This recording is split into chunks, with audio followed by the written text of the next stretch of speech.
matin d'école, David Fortin, à 14 ans, dans la ville d'Alma, au Québec, se tenait assis dans ses escaliers et a demandé à sa mère si elle pouvait aller le reconduire à l'école.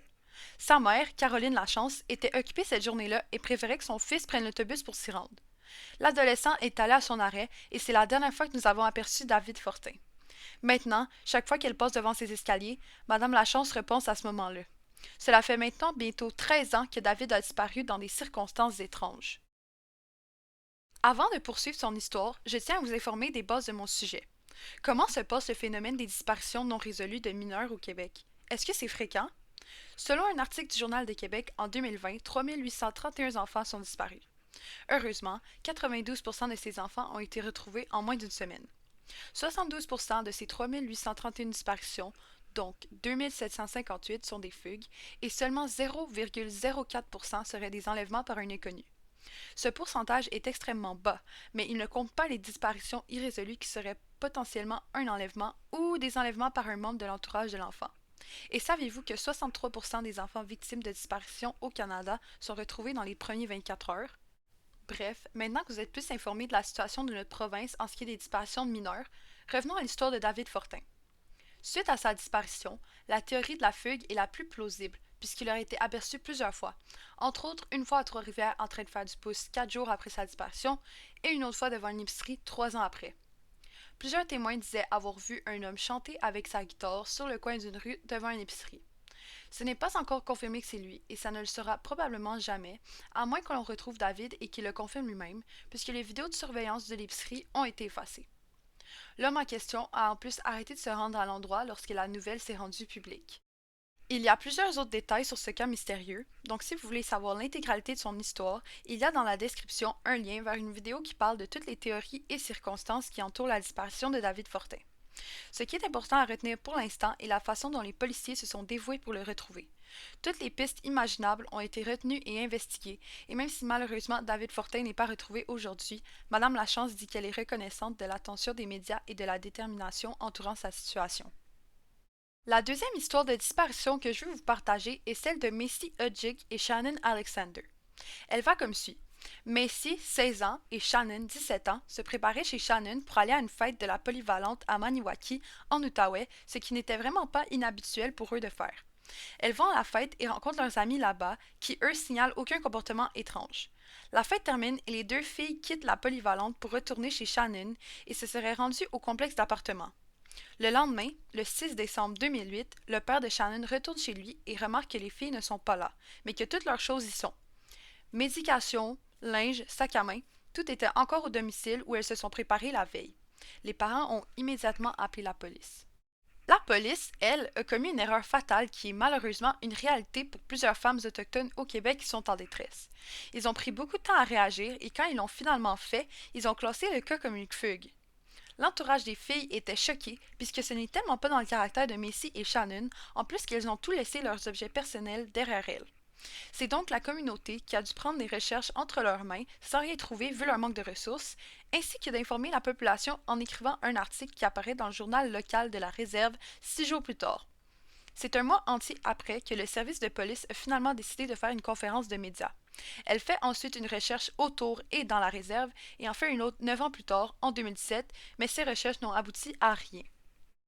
Cette disparition a laissé des familles et une communauté entière en deuil et ça les a aussi tous plongés dans la peur.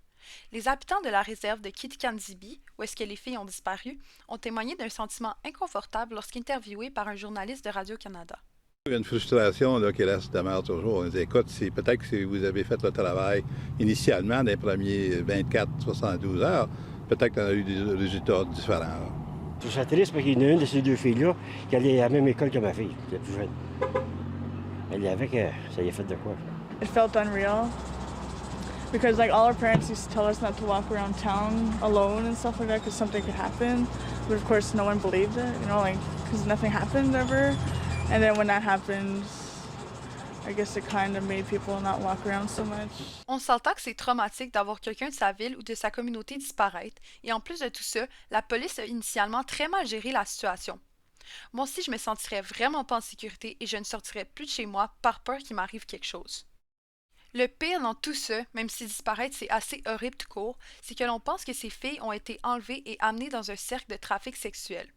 Avant de continuer la suite, je dois vous avertir que je vais traiter de sujets sensibles reliés au sex trafficking et à la prostitution de mineurs pendant les prochaines minutes, donc je vous conseille d'avancer la vidéo jusqu'à ce temps si ces sujets vous heurtent.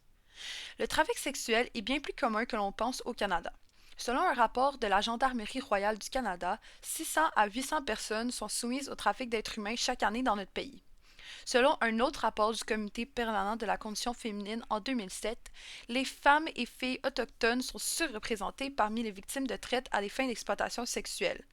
L'exploitation sexuelle est malheureusement très réelle au Canada et c'est vraiment un enjeu qui n'est pas assez connu et discuté parce qu'il est très caché du regard de tous. Dans la description, il y a une courte vidéo sur le sujet qui résume très bien la réalité des femmes autochtones au Canada et je vous invite vraiment à aller la voir. Le troisième et dernier cas de disparition que je veux vous faire part est un cas récent qui s'est passé dans Montréal, donc c'est possible que vous en avez déjà entendu parler.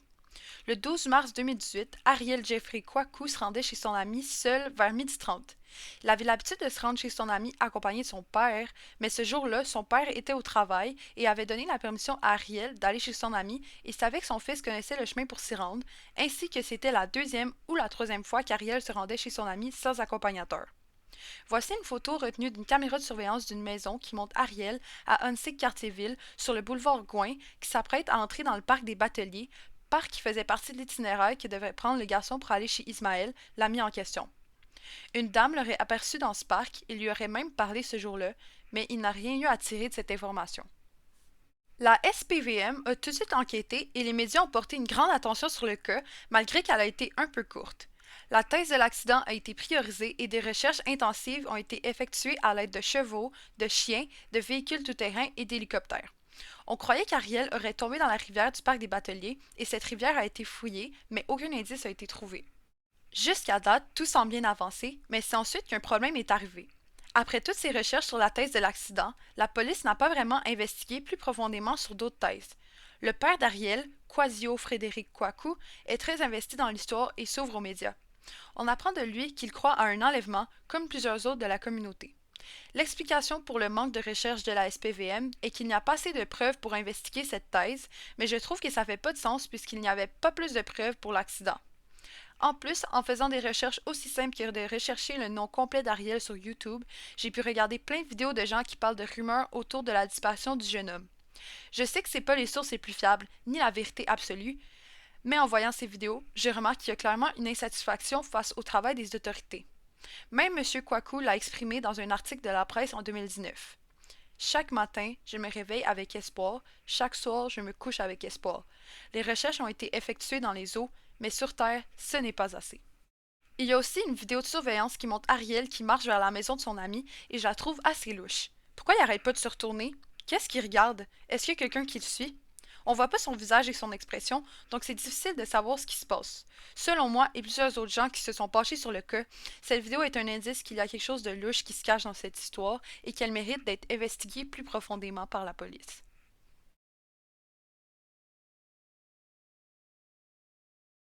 Je vous présente Phénixia, une youtubeuse belge qui parle de faits divers sur sa chaîne.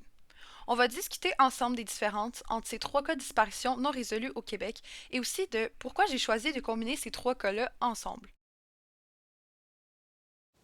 Ok, donc je vais commencer avec la première question. En voyant les trois cas que j'ai sélectionnés, puis en fiant à tes observations tous les jours, comme soit en faisant ton travail sur YouTube ou en regardant les nouvelles, est-ce que tu penses que la communauté d'où provient un enfant qui a disparu affecte le travail de la police puis la réaction des médias? Mais oui, ça affecte. Par exemple, on va prendre David Fortin. Lui, ça a été extrêmement, extrêmement médiatisé. On a pris son cas au sérieux directement. Alors, pourquoi? Parce que déjà, il vient d'une famille blanche, on va dire ce qui est. Donc voilà, souvent, évidemment, c'est ces personnes-là dont les policiers, la grande majorité des gens s'inquiètent plus pour ces gens-là. C'est vraiment très triste pour les autres personnes, mais souvent, c'est ça qui revient. Euh, donc oui, lui, ça a été pris au sérieux directement, à la différence par exemple de Ariel. Lui, c'est encore différent parce qu'en fait, on a pris ça au sérieux directement, mais par contre, on l'a oublié très très vite, alors que David, lui, on en parle encore. Enfin, Ouais, moi, on en j'avais fait parle une vidéo vraiment sur encore, David. J'ai trouvé plein d'articles qui dataient de comme il y a quelques mois sur lui. Bien sûr, ouais, et moi j'ai fait une vidéo sur David Fortin parce que j'en avais entendu parler et donc j'avais directement voulu traiter de son affaire, tandis que Ariel ou même enfin pour Shannon et Maisie, c'est toi qui m'as parlé de cette affaire, mais je connaissais pas du tout. Donc voilà, déjà ça, si ça a pu franchir un océan et venir jusque chez moi en Belgique, c'est que voilà, David Fortin, ça a été très très fort médiatisé. Pour Ariel, je pense aussi que si la police a autant médiatisé au moment des faits, c'est aussi parce qu'en fait, personne n'a disparu en même temps dans les alentours. Ça a été un moment un peu de creux, et donc à ce moment-là, la police s'est un peu jetée dessus parce que c'était vraiment la chose qu'il fallait traiter à ce moment-là. Tandis que pour Shannon et Maisie, ouais, les autochtones, c'est compliqué. C'est très compliqué pour eux.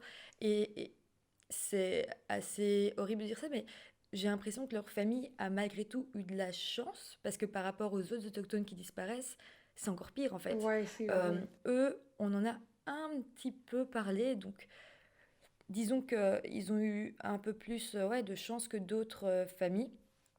Mais après, on en a peu parlé. Enfin, il y a cette anecdote qui est assez horrible, qui est qu'il y a une conférence de presse pour parler de Shannon et Maisie, et il y a eu un journaliste qui est venu à la conférence de presse, et c'est juste horrible parce que je me dis pour les familles, mais c'est surtout que le journaliste qui est venu, c'était le petit journal local de la ville qui a juste voulu couvrir le cas, et encore il n'en a même pas fait d'article au final. Oh my god. Ouais, c'est vraiment vraiment triste. Euh, Ouais, donc en fait, clairement, ils sont pas du tout. Enfin, ils ont pas. Enfin, les familles n'ont pas vécu la chose de la même manière. Il y en a qui ont été très fort entourés, d'autres beaucoup moins. Et surtout, par exemple, dans le cas d'Ariel, c'est que la famille a comme eu l'espoir. Et puis petit à petit, on l'a oublié, et il n'y a plus rien eu en fait. On n'en parle plus aujourd'hui. Et quand j'ai fait ma vidéo sur Ariel, j'ai eu énormément de commentaires qui me disaient: Ah, mais oui, je me souviens de cette histoire en fait. Mais je savais pas quand c'était terminé ou quoi.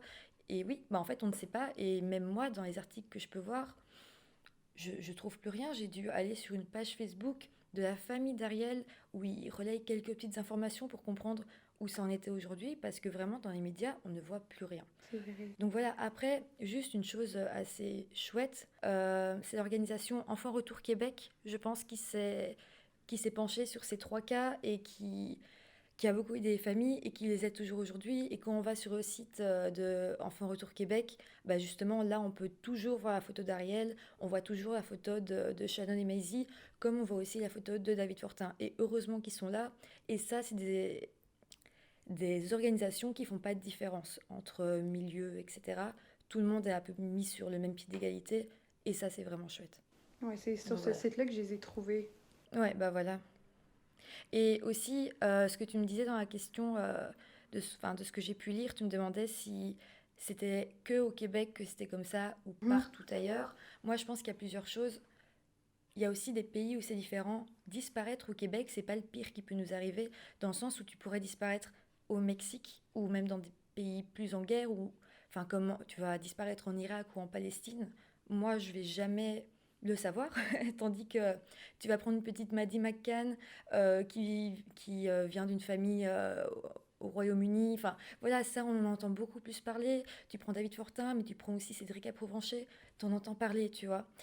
Après aussi, même en Belgique, si quelqu'un disparaît dans une cité et si quelqu'un disparaît alors que c'est le fils d'eux, évidemment, il y en a un des deux dont on va entendre beaucoup plus parler. Comme ces cas-là, genre, c'était plus. Je les ai pris pour comme comparer, mais c'est sûr qu'il y a pire, puis c'est sûr que comme 100 fois mieux que l'enfant il a été retrouvé, genre, peu importe sa couleur de peau, là.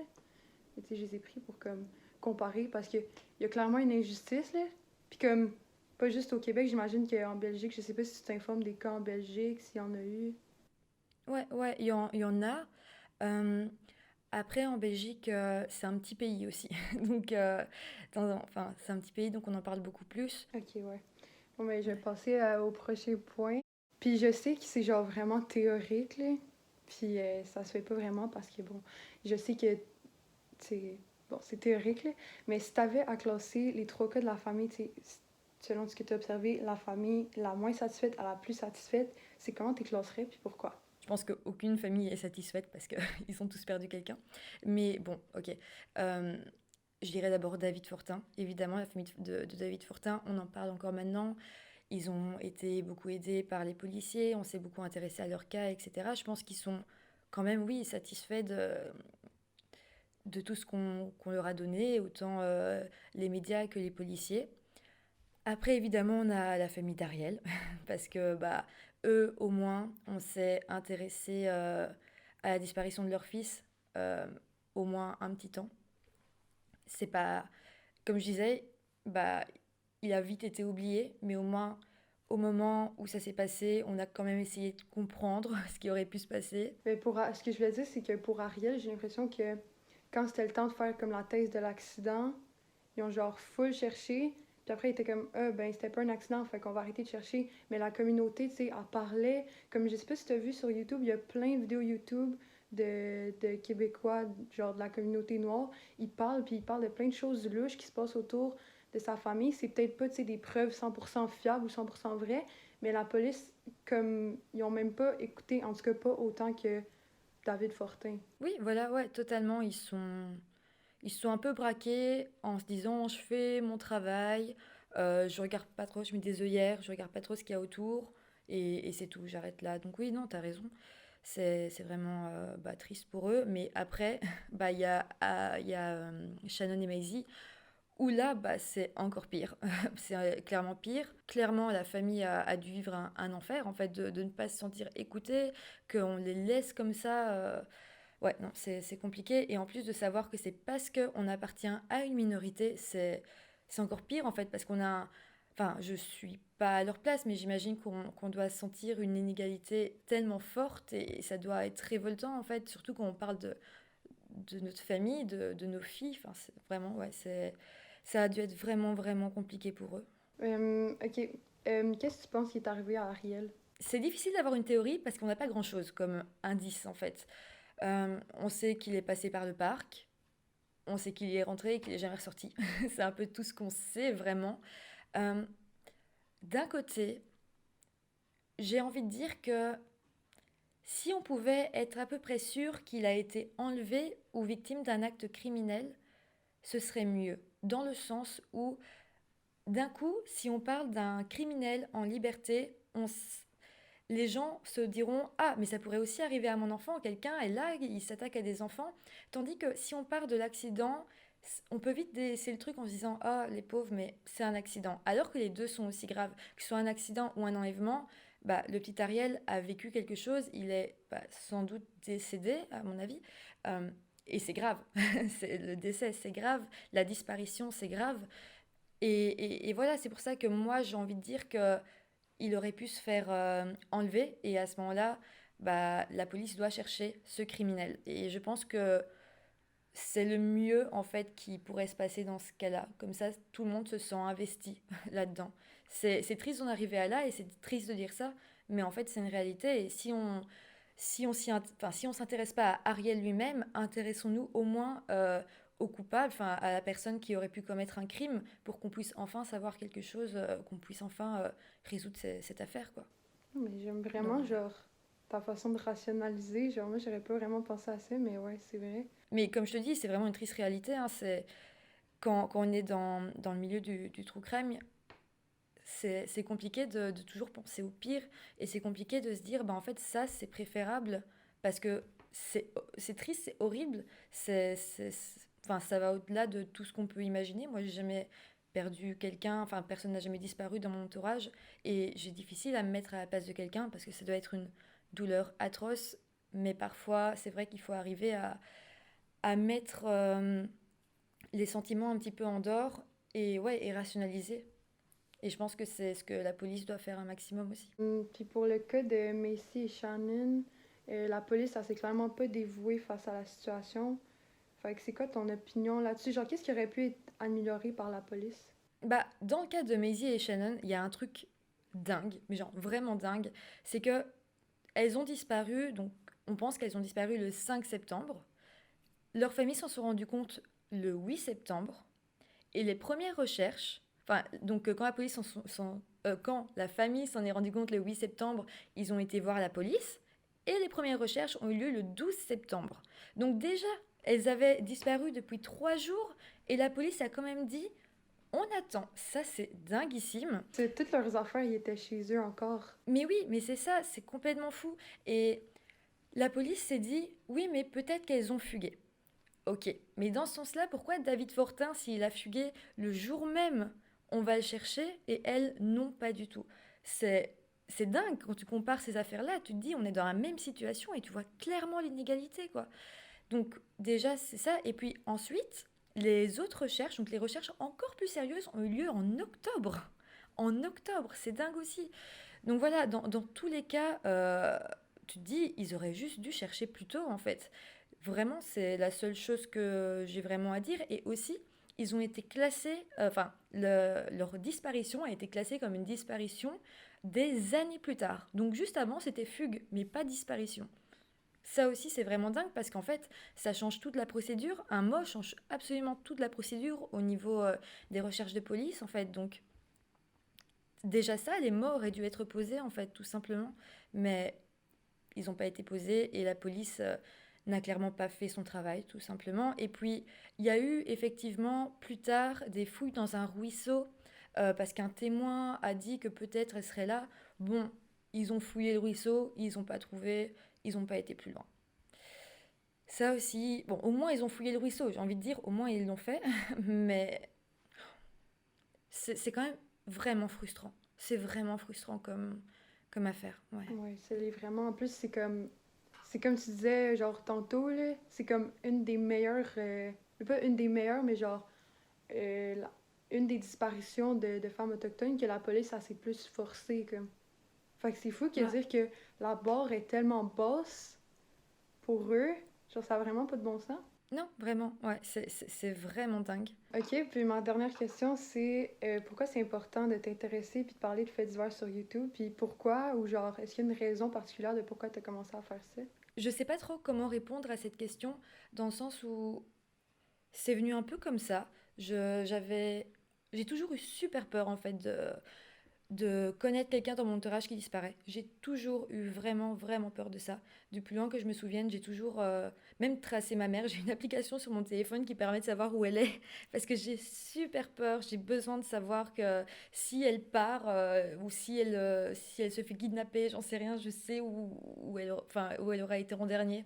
J'ai vraiment cette peur-là, mais depuis toujours.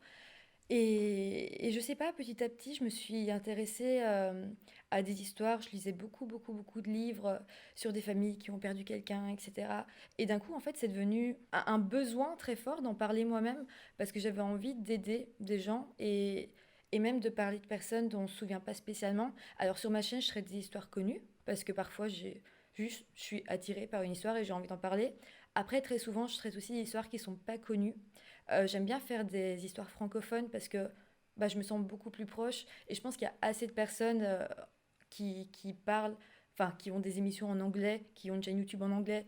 Mais du coup, c'est vrai que c'est pour ça que je suis un peu attirée ouais, par le Québec, par ces histoires, parce que aussi, ouais, parce que c'est aussi un endroit où je me sens bien là-bas et j'ai envie d'aider des gens qui sont là-bas.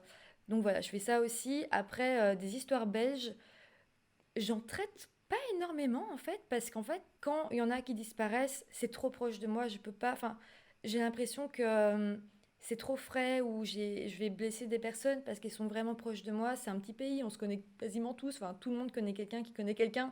Donc c'est compliqué, c'est beaucoup plus, ouais, c'est beaucoup plus compliqué à gérer. Tandis que, ouais, parler d'un plus grand pays ou même du Québec qui est déjà très grand, c'est plus grand que la Belgique, donc c'est déjà plus intéressant et plus facile pour moi aussi psychologiquement. Mais voilà, oui, c'est vrai que pour moi, c'était une urgence en fait d'en parler bah, sur une chaîne YouTube, c'est le meilleur moyen que j'ai trouvé. Ah, mais Voilà. en passant, j'aime vraiment ta chaîne, c'est genre ultra professionnel, mais genre je t'avais jamais vu avant. Je t'ai trouvé, genre je recherchais, je pense que je recherchais Ariel. Puis là j'étais comme, ah, je devrais trop l'interviewer en tout cas. Mais avant qu'on finisse, est-ce que tu as quelque chose d'autre à rajouter ou quelque chose qui t'a remarqué ou... Simplement, c'est super important de parler des organisations comme Enfants Retour ou comme Meurtres et disparitions irrésolues du Québec, qui sont vraiment dingues et qui font un travail de dingue. Moi, pour une vidéo, j'avais collaboré avec Stéphane Luce, qui est donc celui qui a créé Meurtres et disparitions irrésolues du Québec, qui a dédié sa vie à aider des gens et qui sont là pour aider des familles. Donc, une chose importante à dire aussi, c'est que si on est une famille dans le cadre d'Ariel ou dans le cadre de la famille de Maisie et Shannon, se tourner vers ce genre d'organisation, c'est super important parce que c'est parfois les seules personnes qui peuvent vraiment nous écouter. Ils seront là pour écouter les familles, pour les aider et pour mettre l'argent aussi pour financer des campagnes de recherche, d'affichage de photos, même sur des grands panneaux, etc. Donc voilà, c'est important de penser à eux. Merci d'avoir écouté cette vidéo, surtout si vous êtes rendu jusqu'à la fin. J'espère que cette vidéo vous a fait réfléchir à tous les enjeux qu'on a au Québec et partout dans le monde, que ce soit dans les disparitions ou juste dans la vie de tous les jours.